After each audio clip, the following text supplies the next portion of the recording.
Hello guys, আসসালামু আলাইকুম। Myself আশাকুর Rahman আদুল্লাহ। আজ আমরা এসেছি, আমি আছি রাঙামাটিতে। আর আজকে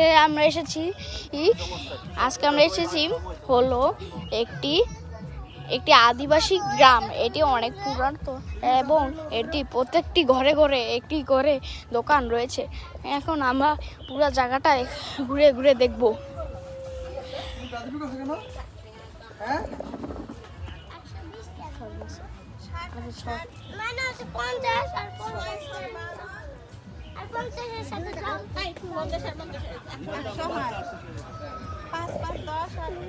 তো আমরা এসেছি লঞ্চ করে অনেক দূর থেকে আমি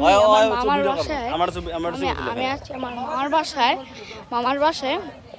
অনেক দিন হয়ে গেল আমরা আজকে ঢাকায় যাব। আমরা ঢাকায় যাব, ঢাকায় চলে যাব। আমরা লঞ্চে এখনো আছি। আমরা পিকনিক করবো লঞ্চের মধ্যে পিকনিক করবো। আমার